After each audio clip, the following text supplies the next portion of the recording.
Pemirsa, ratusan santri sujud dalam doa, namun yang datang justru suara runtuhnya beton dan besi. Musola Pondok Pesantren Al-Ghazini Sidoarjo ambruk saat sholat asar, meninggalkan 3 nyawa melayang, puluhan luka-luka, dan puluhan lainnya terjebak di bawah reruntuhan. Data resmi mencatat angka korban, tetapi di balik itu ada tangisan seorang ibu yang kehilangan anak. Ada ayah yang pulang membawa kabar duka, bukan kebanggaan. Fakta di lapangan menunjukkan bangunan ini diduga tanpa izin dan berdiri di atas konstruksi yang jauh dari standar. Pertanyaan besar kini menggantung, apakah tragedi ini sekadar musibah atau kelalaian yang menuntut pertanggungjawaban? Hari ini kita akan menelusuri tragedi ini lebih dalam, bukan hanya untuk mencari jawaban, tapi juga untuk memastikan keselamatan santri, generasi penerus bangsa tidak lagi dipertaruhkan. Pemirsa, inilah catatan Sinpo, robohnya Musola Al-Ghazini, bersama saya, Arif Rifai.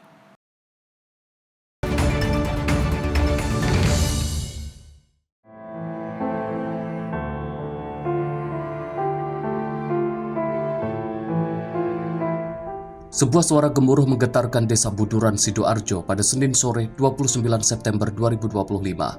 Musola berlantai 3 di Pondok Pesantren Al-Ghazini runtuh saat ratusan santri tengah sholat asar. Dalam hitungan detik, doa berubah jadi jeritan minta tolong. Reruntuhan beton dan besi menjerat anak-anak yang seharusnya berada di tempat paling aman, sebuah rumah ibadah. Tim SAR mencatat lebih dari 100 santri berhasil diselamatkan, namun 3 jiwa melayang, puluhan luka, dan puluhan lainnya terjebak dalam reruntuhan.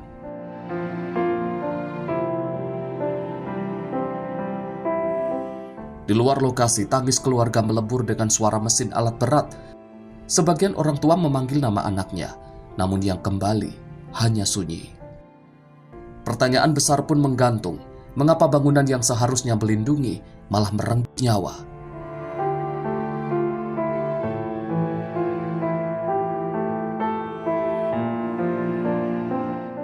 Temuan di lapangan menunjukkan konstruksi yang diduga tanpa izin dan pembangunan yang abai pada standar keselamatan. Pakar menyebut bangunan yang seharusnya dirancang 1 lantai dipaksa menjadi 3 lantai tanpa perhitungan teknis yang matang. Kontraktor tanpa kapasitas dan pengawasan yang lemah memperparah resiko yang sudah nyata.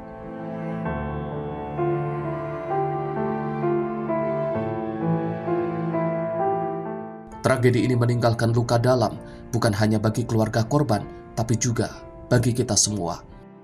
Sebuah pesan tegas bahwa keselamatan santri, generasi penerus bangsa, tidak boleh dipertaruhkan.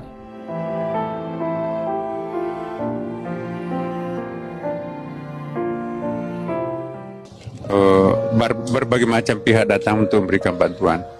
Tapi di sini sekali lagi ya, ini ada proses pembelajaran buat kami, terutama Kementerian Agama ya, bahwa bangunan-bangunan apapun di pondok pesantren atau madrasah, bahkan dimanapun juga, memang kita perlunya ada semacam penegakan aturan pembangunan, fisik bangunannya supaya tidak terjadi hal-hal yang kita tidak inginkan ya. Yang terakhir saya juga sampaikan mohon doanya kepada kita semuanya ya, kepada keluarga, semoga insya Allah bisa terjadi penyelamatan lebih banyak. Anak-anak kita yang masuk di rumah sakit itu alhamdulillah juga sudah banyak yang keluar, walaupun juga masih ada juga yang harus dirawat lebih intensif ya kan. Nah, melalui doa kita semuanya mudah-mudahan mereka bisa kembali belajar seperti hanya rekan-rekan yang lain.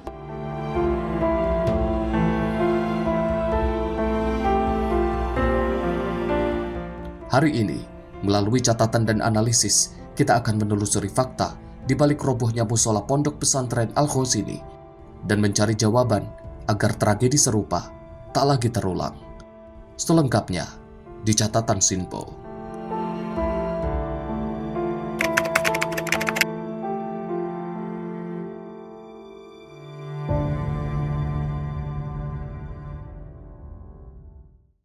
Pemirsa, robohnya musola di Pondok Pesantren Al-Ghazini menjadi duka mendalam khususnya bagi keluarga para korban, karena sedikitnya sampai saat ini sudah ditemukan 3 korban meninggal dunia, sementara yang lainnya masih dalam proses evakuasi, dan ini yang akan kita bahas pada hari ini bersama dengan Redaktur Pelaksana Sinpo ID Bayu Primanda.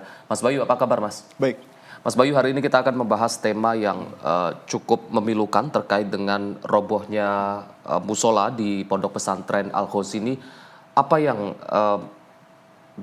dari kacamata Sinpo ID sendiri, kenapa mengangkat tema ini, Mas? Ya, ini adalah sebuah peristiwa yang sangat-sangat mengejutkan dalam dunia pendidikan ya. Mengingat pesantren ini kan ada salah satu sistem pendidikan tertua yang masih ada di Indonesia. Dan ini masih berjalan ya. Dan kita lihat sendiri bagaimana proses terbentuknya sebuah lingkungan pendidikan yang mengedepankan ilmu keagamaan, terus kemudian mereka belajar di sana.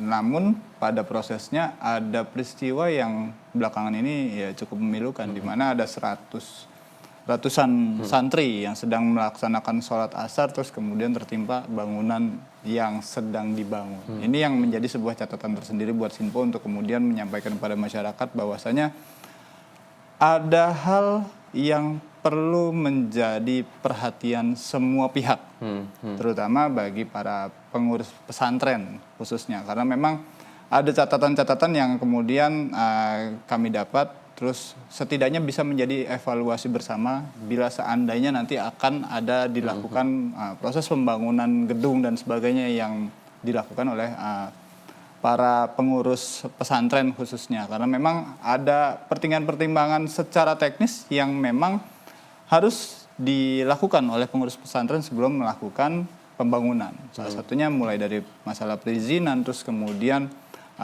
pelibatan arsitektur, sebelum pada akhirnya melakukan eksekusi terkait bangunan yang ada di pesantren, seperti itu. Mas Bayu, dari data-data yang sudah dikumpulkan oleh Sinpo ID, ada fakta-fakta mungkin di fakta-fakta awal yang ini menjadi fakta yang cukup mengejutkan di balik robohnya musola di Pondok Pesantren Al-Khozin ini, Mas? Ya, kalau kita lihat dari apa yang disampaikan oleh Bupati Pasuruan ya, bahwasanya pesantren Al-Khoziniyah sendiri dalam proses pembangunannya belum mengantongi izin IMB.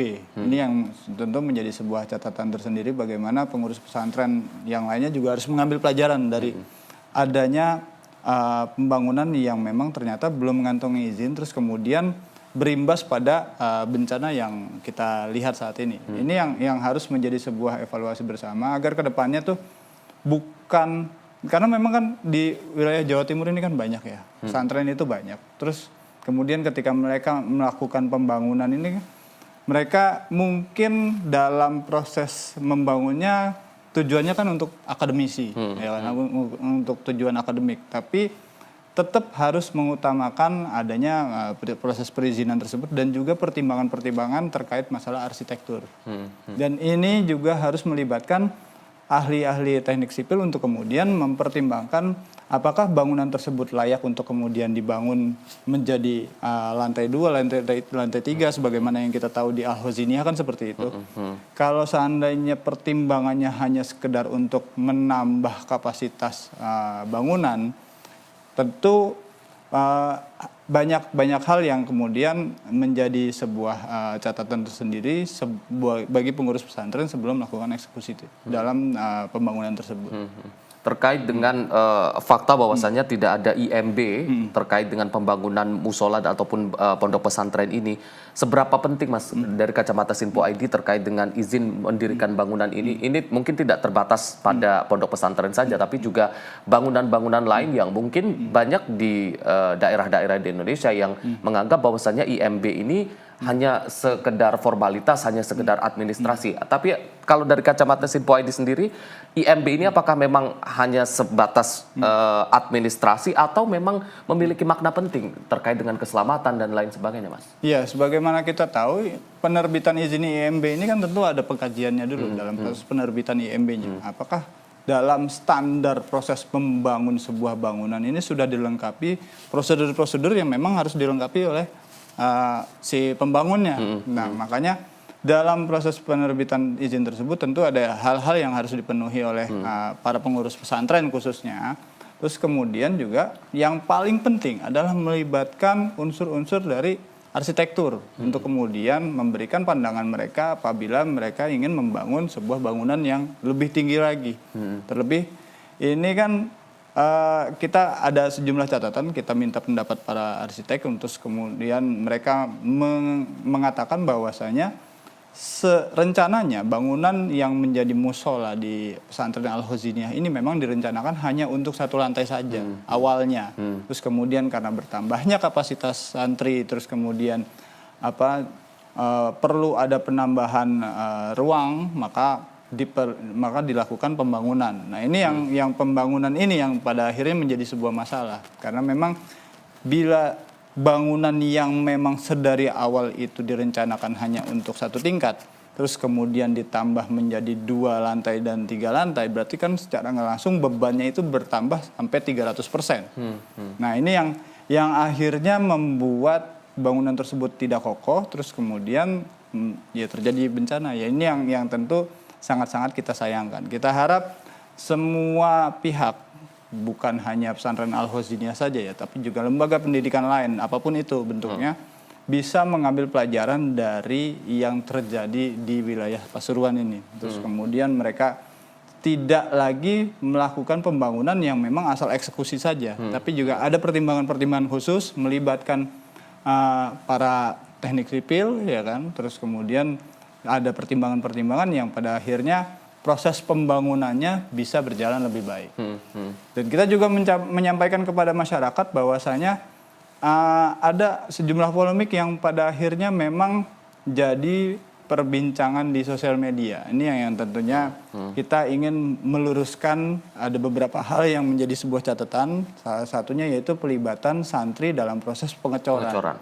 Nah ini yang akhirnya Sinpo melihat memang pelibatan santri dalam proses pengecoran ini adalah bagian dari pendidikan yang memang sudah dijalankan oleh lembaga pendidikan pesantren sejak dulu ya.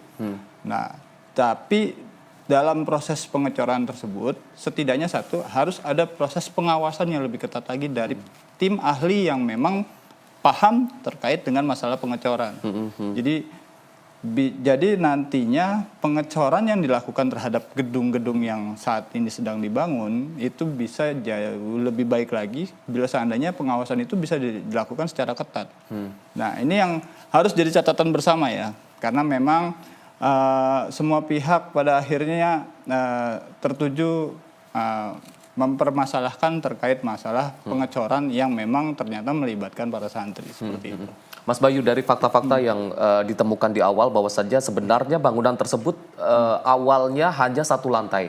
Namun karena kapasitas dari murid-murid atau santri yang bertambah, akhirnya dibuat menjadi 3 lantai. Artinya menjadi bangunan tumbuh. Dan kalau kita melihat juga dari foto-foto yang beredar di media sosial, beberapa waktu lalu sebelum kejadian ini, itu melihat dari tiangnya itu juga cukup kecil.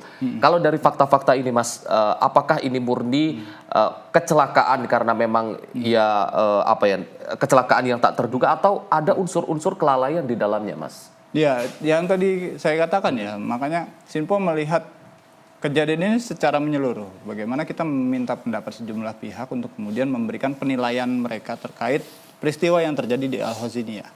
Dan salah satunya ada pendapat seorang arsitek yang kemudian kita muat.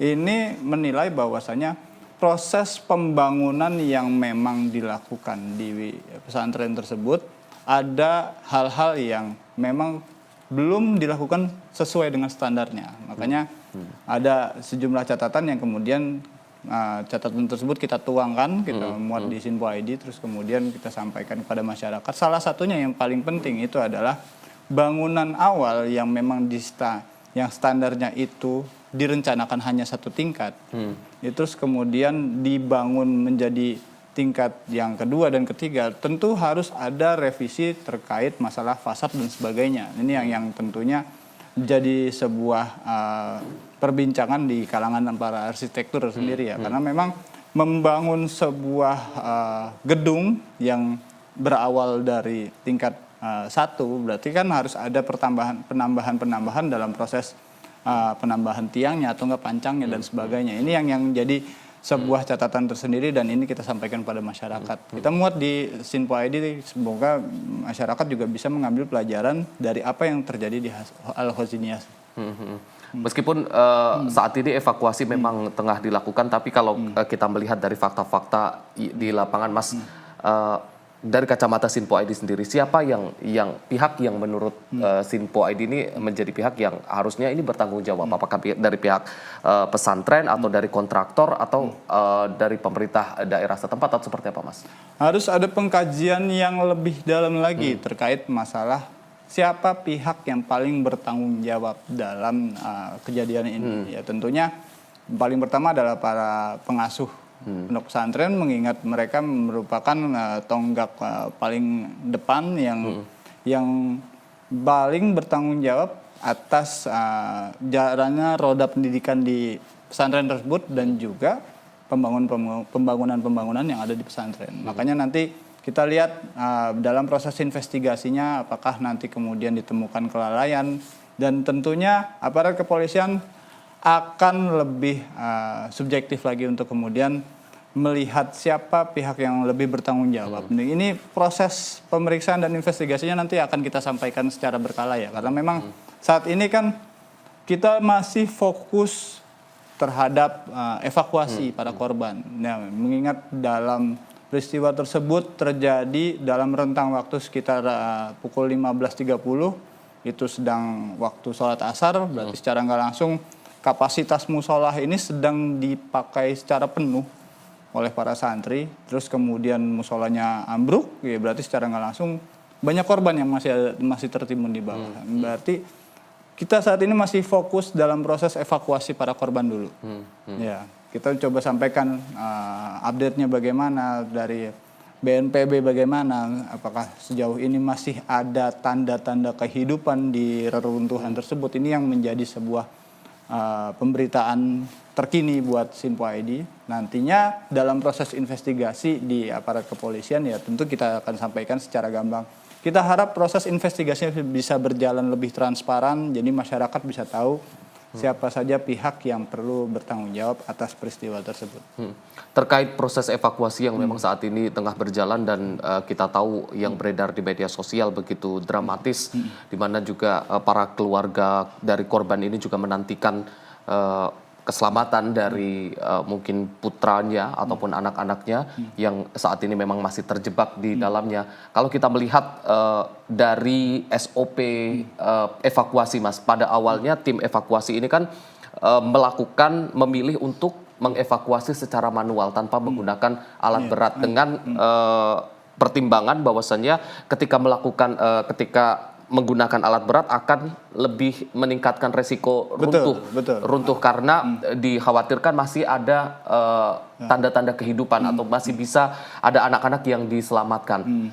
Kalau melihat SOP yang dijalankan oleh tim evakuasi ini seperti apa, Mas? Ya, ini tim evakuasi saya lihat secara pribadi bagaimana prosesnya yang memang dijalankan oleh tim Basarnas dan sebagainya itu.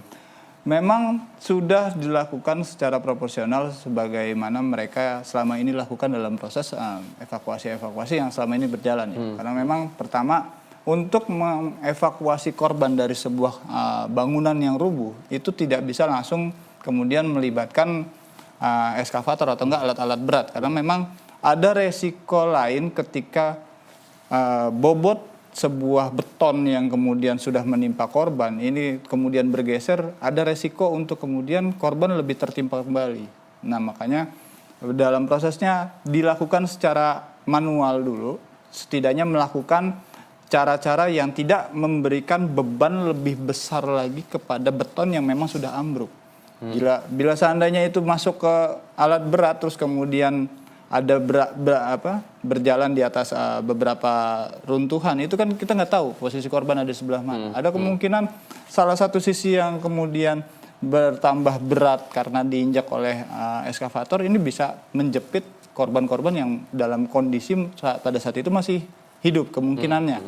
Makanya proses evakuasi ini dilakukan secara sangat hati-hati untuk kemudian bisa setidaknya memberikan harapan bagi para korban yang masih bisa diselamatkan. Sebagaimana kita tahu ada beberapa korban yang memang pada saat proses evakuasi dilakukan ternyata masih hidup. Iya. Dan ini mungkin beberapa pihak tentu akan mengatakan ini seperti mukjizat juga ya, karena memang sudah tertimpa sebuah beton dengan bobot 3 lantai, tapi masih hidup ya, ini sebuah mukjizat juga ya. Kita harapkan dalam proses evakuasi nantinya sisa korban masih, dia tentunya masih ada harapan lah. Mereka bisa bertahan terus kemudian sampai di hari, mungkin sekitar hari kedua, ketiga ini bisa kemudian diselamatkan dengan kondisi yang tentu kita harapkan masih dalam kondisi selamat. Ya, kita semua pihak tentu berharap seperti itu dan kita berdoa semoga prosesnya juga diperlancar karena memang sejauh ini para keluarga korban juga sudah berada di lokasi dan juga berharapkan berita baik dalam proses evakuasi tersebut. Baik, Mas Bayu, kita akan lanjutkan lagi obrolan kita dan juga perbincangan kita usai jeda. Pemirsa jangan kemana-mana, usai jeda kita akan kembali lagi. Tetaplah bersama kami di Catatan Sinpo.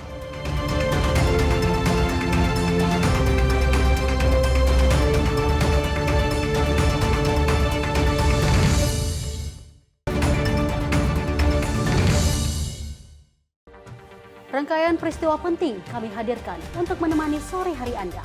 Regulasi penyiaran yang dinilai Peringatan Bastille Day di Play, Pramono menegaskan Pemprov DKI dalam keadaan selamat di atas mengabarkan berita yang relevan dengan kondisi hari ini sebagai rujukan informasi menjelang malam tiba. Yang menyelundupkan kokain yang Menteri Pertanian menyampaikan tindak pidana perampokan dan pembunuhan. Lakukan langkah pengawasan secara langsung. Jangan lewatkan dalam Menyapa Indonesia Petang setiap hari hanya di Sinpo TV.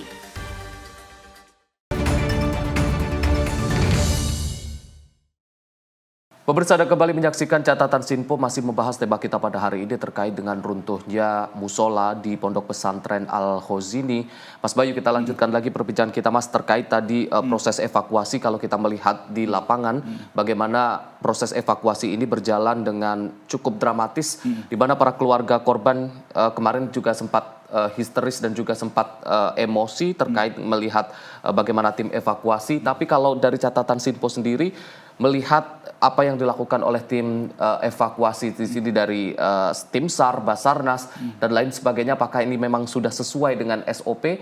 Meskipun di satu sisi kita juga menyadari bagaimana perasaan dari keluarga korban yang menginginkan agar bisa evakuasi ini berjalan cepat, menginginkan agar putra-putranya segera ditemukan. Namun di sisi lain kalau kita melihat di lapangan juga dari kacamata Sinpo ID sendiri melihat yang dilakukan oleh tim SAR dan juga tim gabungan evakuasi ini seperti apa, Mas? Iya, ekspresi yang kemudian ditunjukkan para wali santri ketika proses evakuasi ini memang sebuah ekspresi yang itu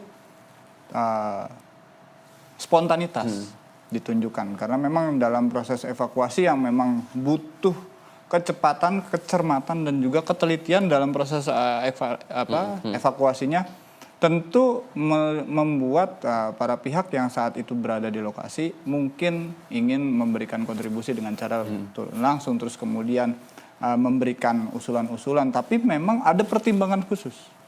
Ini yang pada akhirnya Sinpo ID mencoba menyampaikan memang saat proses evakuasi ada beberapa wali santri yang memang terlihat tidak sabar karena memang ada anaknya yang sedang tertimpa, terus kemudian ada sedikit amarah yang diluapkan. Nah, tapi memang proses evakuasi yang dilakukan oleh tim SAR ini merupakan proses evakuasi yang sudah sesuai standarnya. Dalam proses evakuasi awal untuk kemudian memberikan peluang hidup bagi para korban yang sedang tertimpa reruntuhan, itu adalah yang harus dilakukan pertama, yaitu evakuasi dulu secara manual.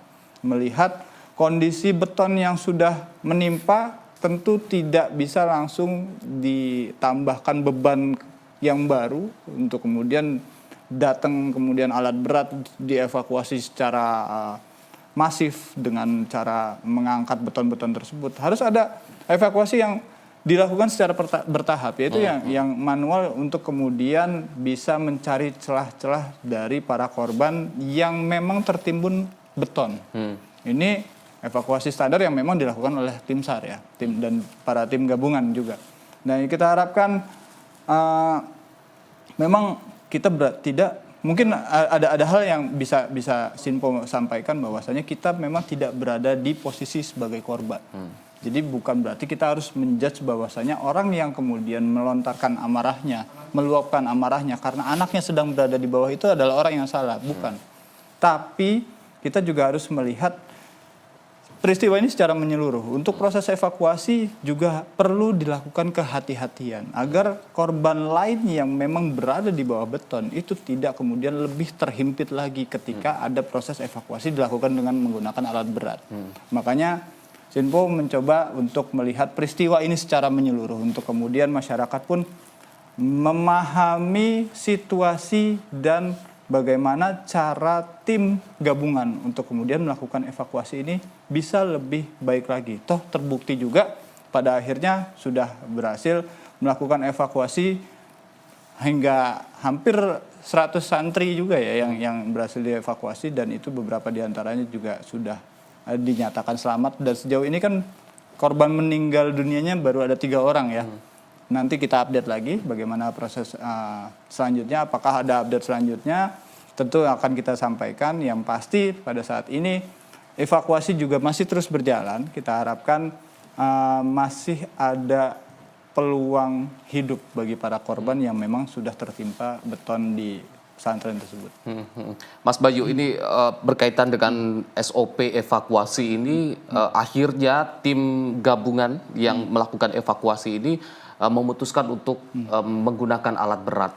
Apakah ini juga berkaitan dengan bagaimana batas hari terkait dengan adanya tanda-tanda kehidupan, dan ini juga sudah berdiskusi juga dengan pihak keluarga korban terkait dengan penggunaan alat-alat berat.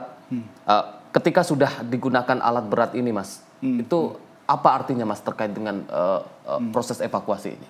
Iya, berarti untuk proses penggunaan alat berat kita nggak bisa mengatakan bahwasanya ini berarti sudah selesai. Evakuasinya berarti sudah dikatakan bahwasanya tidak ada harapan hidup. Tidak ada harapan hidup. Tapi Sinpo mencoba terus memberikan optimisme kepada masyarakat. Tentunya juga para keluarga korban yang memang berada di lokasi untuk kemudian setidaknya melihat ini adalah upaya terakhir yang dilakukan oleh tim gabungan. Setidaknya bila nantinya proses evakuasi tersebut dilakukan, tentu ada secercah peluang hidup bagi para korban yang memang dilakukan, yang memang tertimbun oleh reruntuhan. Kita pun juga siapapun itu pihak pasti akan berharap ada harapan yang masih terus kemudian sama-sama kita doakan ya bagi para korban untuk kemudian bisa diselamatkan. Dan ya, ini kita ya karena memang ini tragedi yang cukup memilukan, jadi kita harapkan masyarakat bisa lebih bersabar lagi dan juga bisa lebih mengedepankan asas kemanusiaan bersama, terus kemudian juga memberikan doa terbaik mereka agar para korban bisa, karena nggak menutup kemungkinan juga ada orang yang masih selamat juga ya kan. Makanya ini sama-sama kita doakan para korban yang saat ini sedang dilakukan evakuasi, tentu masih ada peluang hidup. Kami cuma hanya bisa menyampaikan turut berbelasungkawa, dan kita juga masih berharap bahwasanya evakuasi ini bisa berjalan dengan baik seperti itu. Kita tentunya berharap segala evakuasi yang dilakukan, usaha-usaha evakuasi yang dilakukan bisa berjalan dengan lancar, dan sekecil apapun itu masih ada harapan terkait dengan para korban ini masih bisa ditemukan dalam keadaan selamat. Mas Bayu, kembali lagi terkait dengan bagaimana tadi fakta-fakta di awal bahwasanya pembangunan musola ini yang awalnya hanya 1 lantai, kemudian dibangun hingga 3 lantai, bahkan akhirnya tidak memiliki IMB.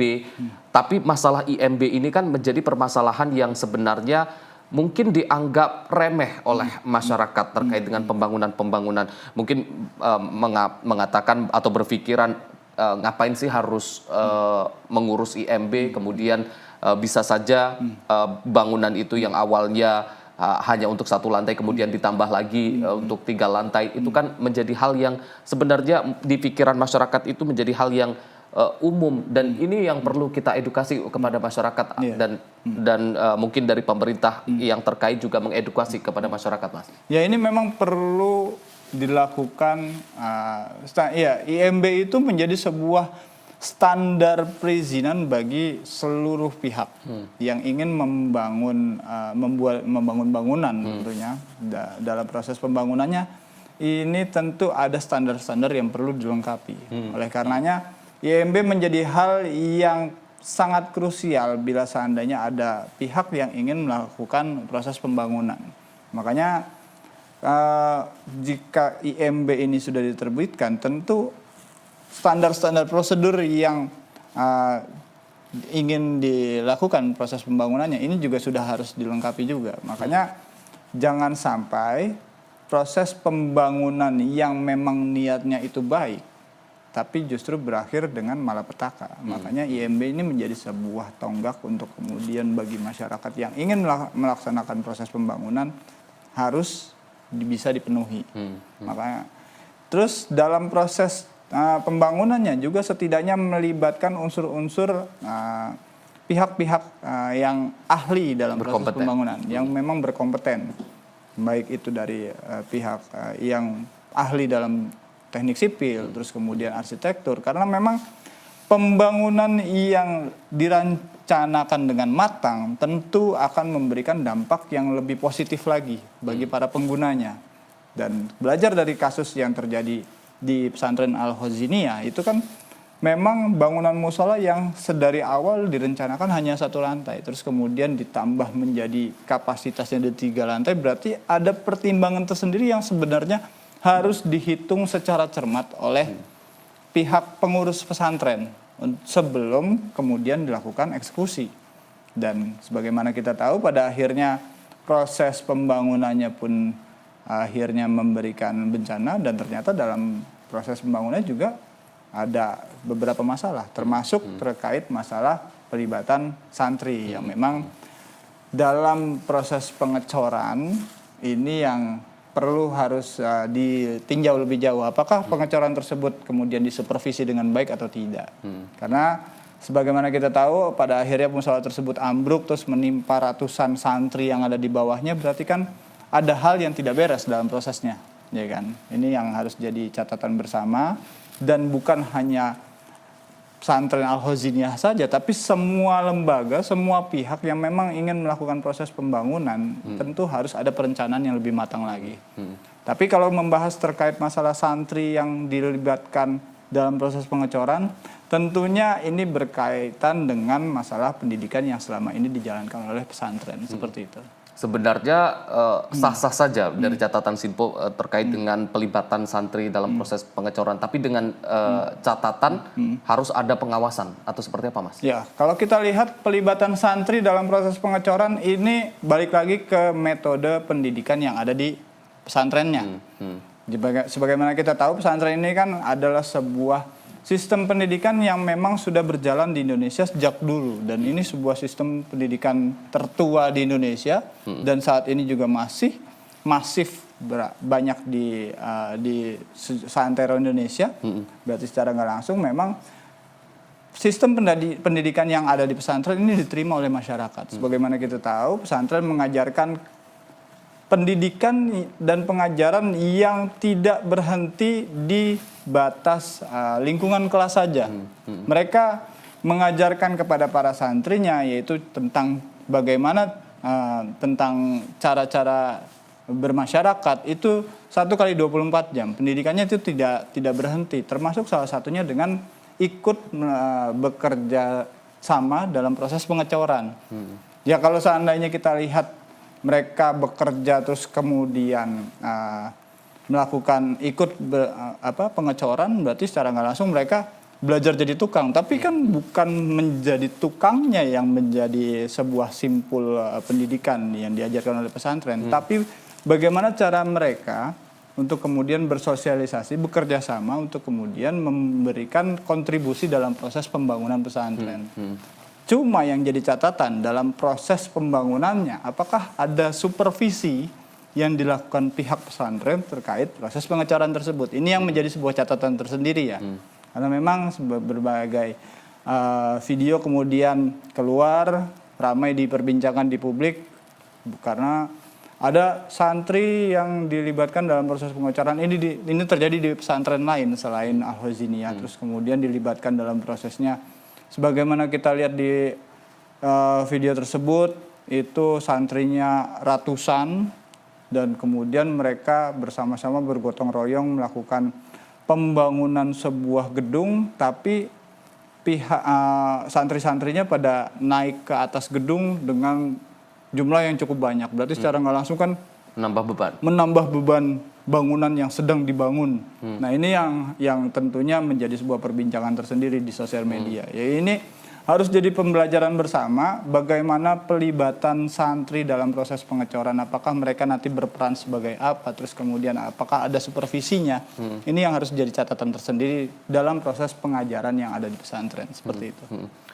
Mas Bayu, berkaca dari insiden ini beberapa pihak kan memberikan statement, salah satunya adalah dari Menteri Agama yang menegaskan bahwasannya berharap tragedi ini tidak terulang lagi, ini menjadi pelajaran. Tapi kita butuh solusi konkret, artinya butuh reformasi dari segi peraturan dan lain sebagainya.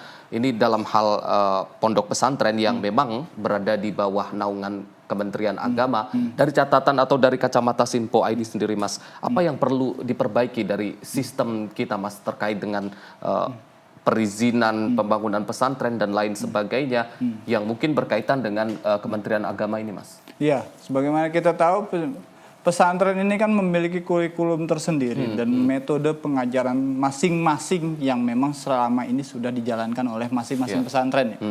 Tapi Kementerian Agama juga perlu memberikan pandangan mereka, memberikan masukan mereka kepada para pengurus pesantren untuk kemudian bisa melihat dalam proses konteks kekiniannya. Tentu harus ada upgrade yang dilakukan para pengurus pesantren. Karena pesantren kan, ya sebagaimana kita tahu adalah sebuah sistem pendidikan yang memang tertua yang saat ini masih ada di Indonesia. Tapi tetap harus ada upgrade yang dilakukan oleh para pengurus pesantren untuk kemudian memberikan inovasi-inovasi, termasuk salah satunya pendidikan pengajaran terkait masalah kehidupan yang tentunya berkaitan dengan kehidupan sehari-hari. Termasuk masalah pengecoran. Apakah nantinya dalam proses pengecoran tersebut bisa dilakukan jauh lebih profesional lagi dengan memberikan standar-standar, ini yang tentu harus jadi masukan bagi Kementerian Agama kepada para pengurus pesantren ya. Jadi, kalau pengecoran terus pembangunan mungkin bisa diajarkan dengan bagaimana standar pengerjaan sebuah gedung sesuai dengan standar K3-nya mungkin, terus kemudian keselamatan pekerjanya. Jadi bukan hanya sekedar ngaduk semen terus naik ke atas bangunan terus ngecor rame-rame, nggak hanya sebatas itu saja. Harus ada upgrade-nya untuk kemudian standar proses pembangunannya pun bisa lebih baik dan memberikan dampak positif seperti itu. Atau justru akan ada peraturan baru bahwasannya dilarang melibatkan santri dalam proses pengecoran dan juga pembangunan. Ya, itu tergantung dengan bagaimana kajian yang dilakukan oleh Kementerian Agama melihat proses yang terjadi di Al-Khoziniyah ini yang pada akhirnya memberikan dampak negatif seperti itu. Baik, Mas Bayu, kita akan lanjutkan lagi obrolan kita usai jeda pariwara. Pemirsa jangan kemana-mana, usai jeda kita akan kembali lagi. Tetaplah bersama kami di Catatan Sinpo.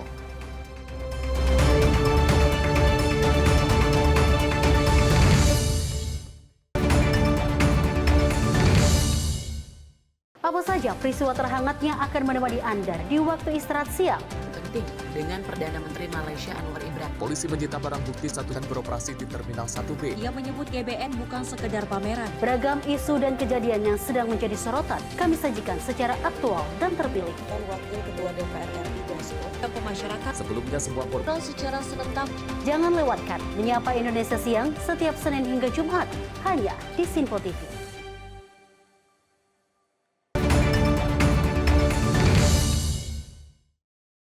Pemirsa, Anda kembali menyaksikan Catatan Sinpo, masih membahas tema kita pada hari ini terkait dengan robohnya musola di Pondok Pesantren Al-Khozini. Mas Bayu, tadi kita sudah membahas bagaimana pernyataan dari Menteri Agama, dan ini selain dari Menteri Agama, dari DPR sendiri juga mendorong ataupun menyoroti kasus ini dengan mendorong adanya investigasi independen. Seberapa penting, Mas, investigasi dari kasus ini, Mas? Ya, ini investigasi yang tentunya kita harapkan bisa memberikan titik terang terkait proses pembangunan di sebuah pesantren yang memberikan dampak negatif ke santrinya. Jadi kita harapkan investigasi ini kemudian bisa berjalan dengan baik, terus memberikan solusi, bukan hanya sekedar temuan-temuan fakta lapangan ya, tapi juga memberikan solusi agar para pengurus pesantren yang lain juga bisa mengambil pelajaran dari apa yang terjadi di Al-Hoziniyah. Karena memang ternyata ada beberapa hal, salah satunya terkait masalah IMB yang memang belum dikantongi oleh pihak pesantren, terus kemudian endingnya menyebabkan malapetaka. Ya ini yang tentu menjadi sebuah catatan paling besar dalam proses pembangunan tersebut yang ya sama-sama kita ketahui, masyarakat juga bisa melihat bahwasanya pembangunan tersebut ternyata standarnya belum dipenuhi, terus kemudian terjadi musibah. Makanya kita harapkan tim yang nantinya akan melakukan investigasi dalam proses ini bisa lebih subjektif lagi ya. Apakah nantinya akan ditemukan unsur-unsur pidana atau tidak, yaitu tergantung dari hasil investigasi. Yang pastinya untuk musibah ini harus ada pihak yang memang bertanggung jawab. Bertanggung jawab untuk kemudian setidaknya diminta keterangannya oleh aparat kepolisian, apakah nantinya ada unsur pidana atau tidak ya tentu kita masih tunggu hasil investigasinya seperti itu. Dan tentunya transparansi dari penyelidikan ini juga ini sebagai upaya untuk memberikan rasa keadilan bagi para wali santri, keluarga korban yang saat ini tengah menunggu terkait dengan santri-santri yang mungkin belum ditemukan karena ataupun yang memang sudah ditemukan dalam keadaan meninggal dunia karena mereka juga butuh keadilan, bukan hanya bela sungkawa, Mas. Iya betul, karena memang sebagaimana kita lihat sendiri, kita juga mencoba untuk menggali informasi yang ada di lapangan. Jadi kondisinya cukup memilukan ya, di mana para wali santri ini masih berharap anaknya itu bisa selamat dalam proses evakuasinya. Ya, kalau bisa kita katakan ini sebuah insiden yang sangat-sangat menyayat hati, mengingat mereka memberikan harapan anak mereka untuk kemudian belajar di sebuah pondok pesantren, terus mendapatkan ilmu dan pelajaran yang kemudian berguna bagi kehidupan mereka, tapi pada akhirnya ya mereka tertimpa musibah. Jadi kita harapkan masih ada peluang untuk kemudian mereka bisa diselamatkan dengan baik oleh tim SAR. Tapi apapun itu, tim investigasi yang nantinya akan memproses musibah ini bisa melihat apakah ada unsur-unsur kelalaian. Ini yang jadi sebuah poin utama untuk kemudian bisa melihat ini ada tindak pidananya atau tidak. Karena memang pada akhirnya korbannya ini cukup banyak, terus kemudian sampai menyita perhatian nasional, apalagi sebagaimana kita tahu Presiden Prabowo juga dekat dengan kalangan santri kan, berarti secara nggak langsung Presiden Prabowo juga menginginkan bahwasanya proses investigasi ini bisa berjalan dengan baik, dan pemerintah juga ingin kasus musibah ini bisa menjadi sebuah pelajaran bagi seluruh pihak.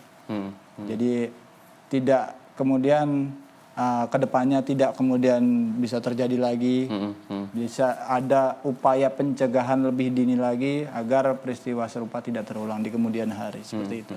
Artinya memang terkait dengan pencegahan kita berkaca dari musibah dan juga kejadian ini perlu ada regulasi tersendiri, Mas, terkait dengan bangunan-bangunan khususnya mungkin bangunan-bangunan pendidikan, pondok pesantren yang tidak asal berdiri.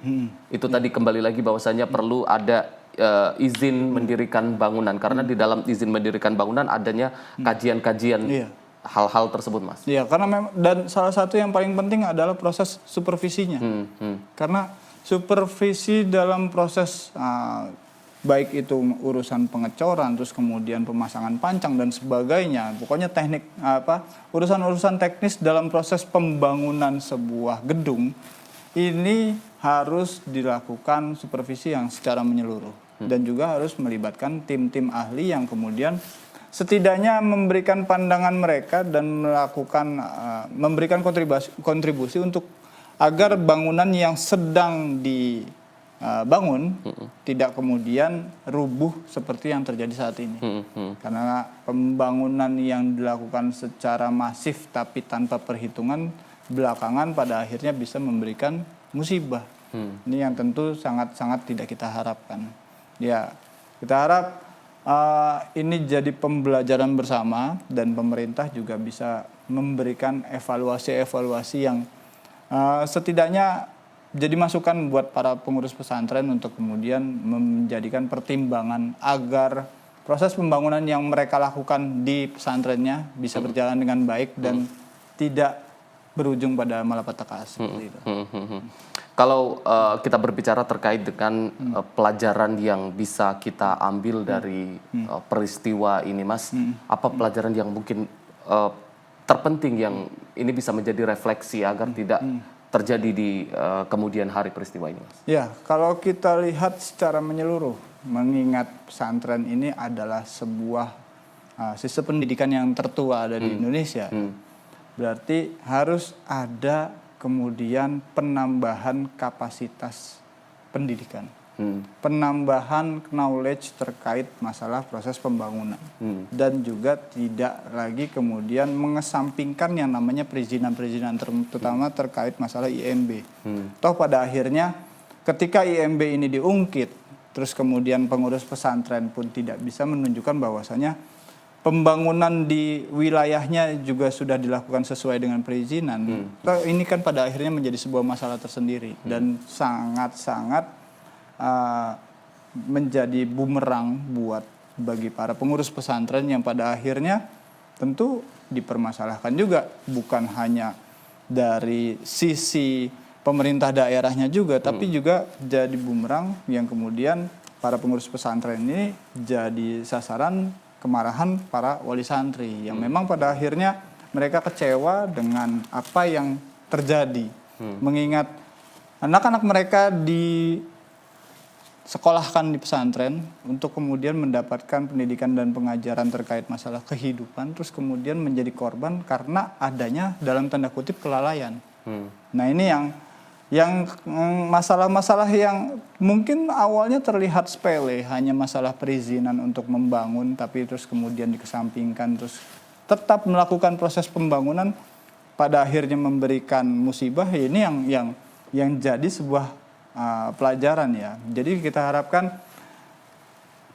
pesantren kemudian bisa melihat ini, peristiwa ini, terus kemudian bisa mengambil pelajaran bahwasanya perizinan dalam proses membangun ini tidak bisa kemudian dikesampingkan begitu saja. Terus juga ada perhitungan rinci yang harus mereka lakukan sebelum melakukan pembangunan.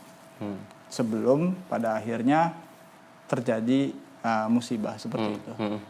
Mas Bayu, terkait dengan permasalahan pesantren ini tadi, Mas, yang tadi Mas Bayu sempat bilang bahwa saja pesantren ini juga menjadi salah satu sistem pendidikan tertua di Indonesia yang masih ada sampai sekarang. Namun banyak di antara pesantren-pesantren ini yang mungkin masih bersifat tradisional, artinya tidak umum, dalam artian tidak formal, berdiri berdasarkan tradisional, jauh dari pemerintah atau perhatian pemerintah, ataukah ini menjadi salah satu faktor yang menyebabkan kenapa pembangunan-pembangunan ini yang penting ada seperti itu, Mas? Nah, ini yang jadi pembelajaran bersama ya. Jadi kepala daerah setempat juga perlu melakukan sosialisasi, mengingat kepala daerah kan menjadi sebuah jadi pemimpin di wilayah tersebut. Ketika dia kemudian mendapatkan amanah menjadi seorang kepala daerah, berarti secara nggak langsung dia harus mengenal wilayahnya nih. Dia harus tahu sekolah-sekolah mana, terus kemudian pesantren-pesantren mana yang memang saat ini melakukan penerapan sistem pendidikan yang dilakukan secara tradisional. Setidaknya ada sosialisasi, ada keterbukaan dari pemerintah daerah mereka membuka tangan bagi seluruh sistem pendidikan yang ada di wilayahnya.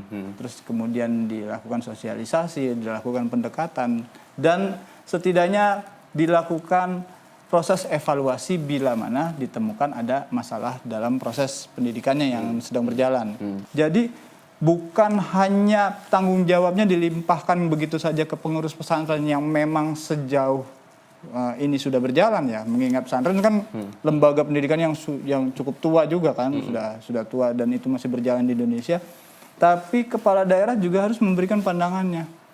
Jadi setidaknya ada kemudian masukan-masukan yang diberikan oleh seorang kepala daerah, termasuk para pemerintah daerah, pemerintah provinsi maupun daerah yang ada di wilayahnya, itu juga memberikan pandangan-pandangan mereka terhadap lembaga-lembaga tersebut untuk kemudian setidaknya melakukan upgrade, ya kan, upgrade knowledge, upgrade pengetahuan kepada masyarakat bahwasanya dalam konteks kekinian harus ada sejumlah hal yang dipertimbangkan terutama terkait masalah pembangunan gedung. Jika ingin menambah kapasitas gedung maka harus ada pertimbangan yang dilakukan dengan melibatkan ahli teknik sipil, terus kemudian arsitektur, terus kemudian mereka dalam proses eksekusinya pun bisa dilakukan dengan baik. Termasuk salah satunya yang tadi menjadi sebuah catatan tersendiri adalah urusan supervisi terkait masalah pengecoran. Kalaupun memang mengecor adalah sebuah cara pesantren untuk mendidik santrinya, mengajarkan sebuah kehidupan, ya tolong ketika dalam proses pengecoran ini ada supervisi yang dilakukan, ada petugas yang memang paham terkait masalah pengecoran, terus kemudian dalam proses pengecoran tersebut disupervisi apakah sudah layak kemudian masih bisa digunakan atau tidak dalam proses pembangunannya. Sebagaimana kita tahu ada pendapat arsitek yang kemudian kita muat di Sinpo ID, dia mengatakan bahwasanya pengecoran yang dilakukan di bangunan tersebut tuh belum matang. Belum matang, setidaknya 80% untuk kemudian bisa digunakan bangunannya.